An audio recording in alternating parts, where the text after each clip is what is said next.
नमस्कार मैत्रिणींनो, मी माधुरीच cooking and लाईफस्टाईलमध्ये तुमच्या सगळ्यांचं खूप खूप स्वागत करते। तर मैत्रिणींनो, आज आपण मस्त टम्म फुगलेल्या खमंग आणि खुसखुशीत पालक पुऱ्या कशा बनवायच्या त्याची रेसिपी बघणार आहोत। दिसायला तर छान दिसतातच आहेत, खायला देखील एकदम मस्त आणि टेस्टी आहे। आता थोड्याच दिवसात मुलांचं स्कूल चालू होणार आहे, मग मुलांच्या टिफिनसाठी एक बेस्ट ऑप्शन आहे, त्या म्हणजे आपल्या पालक पुऱ्या। चला तर मग सुरुवात करूया। ह्यासाठी मी पालक सर्वात आधी निवडून घेतलेला आहे, मग स्वच्छ धुवून चिरून घेतलेला आहे आणि आता आपण तो थोडा शिजवून घेणार आहे। खूप गाळ शिजवायचा नाही आहे, पण एक 5 मिनिटभर आपण याला मस्त गॅसवर शिजवून घेणार आहोत। तर अगदी 1 ग्लास पाणी घालून कढईमध्ये हा पालक शिजण्यासाठी ठेवलेला आहे। जर ह्या पद्धतीने पालक पुऱ्या बनवल्या तर त्या बराच वेळ फुगलेल्या राहतील आणि दुसरी महत्त्वाची गोष्ट म्हणजे ह्या पालक पुऱ्या अजिबात तेलकट म्हणजेच ऑइली होत नाही। तर तुम्ही देखील ह्या पद्धतीने पालक पुऱ्या नक्की ट्राय करा। माझे व्हिडिओ जर तुम्हाला आवडत असतील तर चॅनलला लाईक, शेअर आणि सबस्क्राईब करायला देखील विसरू नका। आता जोपर्यंत पालक शिजतोय तोपर्यंत कणिक घेतलेली आहे, त्याच्यामध्ये आपण 3 चमचे बारीक रवा घालून घेतलेला आहे। शक्यतोवर बारीक रव्याचाच वापर करायचा। बारीक रवा जर घरात नसेल तर जाड रवा मिक्सरला फिरवून मग याच्यामध्ये ॲड करायचा। आता याच्यामध्ये आपण घालून घेतलेले आहेत पांढरे तीळ, लाल मिरची पावडर थोडंसं बेताचं घालायचं आहे, कारण आपण हिरवी मिरचीचा वापर देखील करणार आहोत।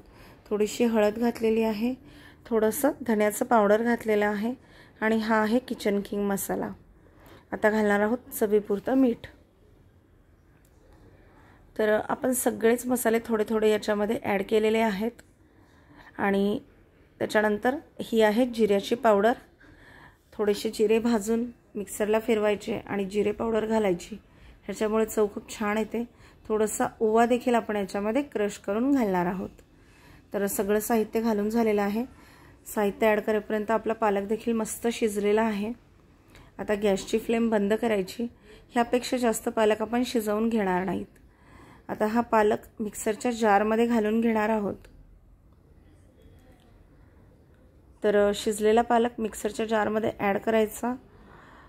ह्या पालक पुऱ्या आरामात 2 दिवस टिकतात, अजिबात खराब होत नाही। टिफिनसाठी तर बेस्ट ऑप्शन आहेच, पण तुम्ही प्रवासामध्ये देखील ह्या पालक पुऱ्या बनवून घेऊन जाऊ शकता। आता हा पालक जारमध्ये काढून घ्यायचा आहे। सर्वात आधी हे पाणी देखील फेकायचं नाही, हे पाणी देखील आपण कणिक भिजवायला किंवा भाजीमध्ये आमटीमध्ये वापरू शकतो, कारण ह्या पालकाचे बरेच जे काही न्यूट्रिशन्स आहेत ह्या पाण्यामध्ये ॲड झालेले असतात। आता पालक काढून घेतल्याच्या नंतर 3 ते 4 आईस क्यूब आपण याच्यामध्ये घालणार आहोत। आईस क्यूब घातल्यामुळे पालक अजिबात काळा पडत नाही। 4 ते 5 हिरव्या मिरच्या घातलेल्या आहेत आणि थोडीशी कोथिंबीर घातलेली आहे।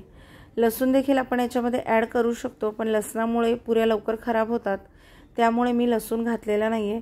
आता ह्या सगळ्याची छान बारीक पेस्ट करून घेतलेली आहे, म्हणजेच पालक प्युरी आपण घेतलेली आहे बनवून। आता हे चमच्याच्या साहाय्याने एकदा मिक्स करून मी तुम्हाला दाखवते आणि याच्यामध्ये कलर देखील सुंदर आलाय आणि पालकाची पाने देखील अजिबात कुठे राहिलेली नाहीयेत। आता हे सगळं साहित्य व्यवस्थित जिन्नस घातले होते ते कणकेमध्ये मिक्स करून घेतलेले आहेत आणि थोडी पालक प्युरी आपण याच्यामध्ये आता ॲड करणार आहोत।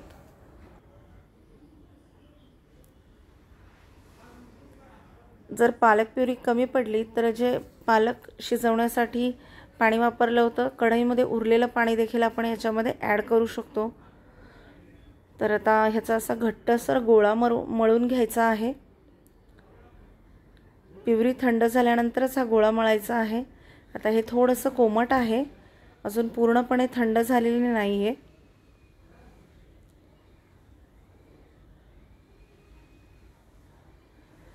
हे सगळं छान एकजीव करून याचा घट्ट गोळा मळून घ्यायचा आहे, कारण तुम्ही जर पातळ गोळा बनवून घेतला तर पुऱ्या खूप कडक होतात आणि खूप जास्ती ऑइली होतात।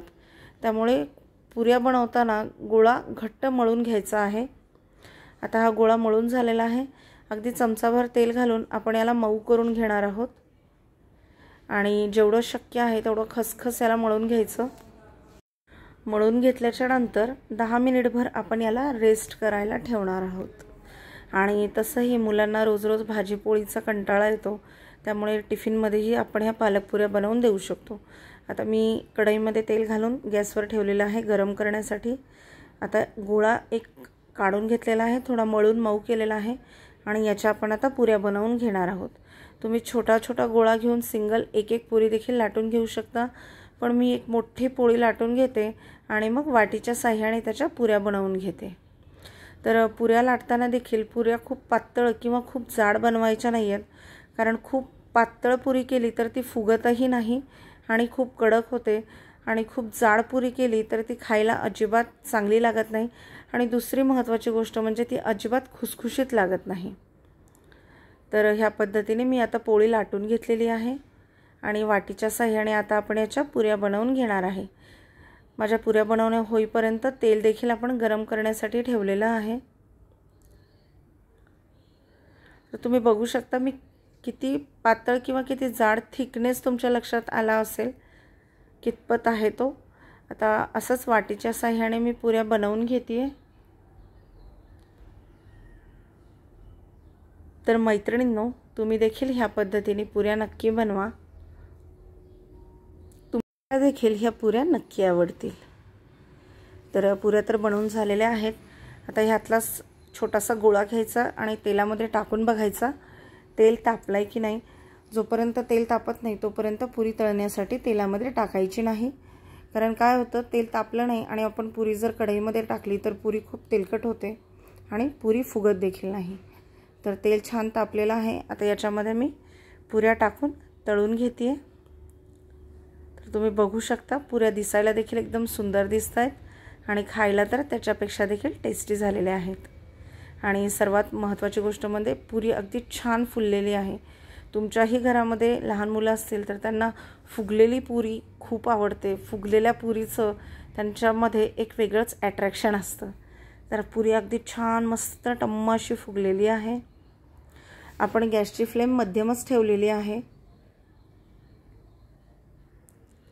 आता पुरी तळून तयार आहे, मी काढून घेते। ह्याच पद्धतीने आपण बाकी राहिलेल्या पुऱ्या देखील बनवून घेणार आहोत।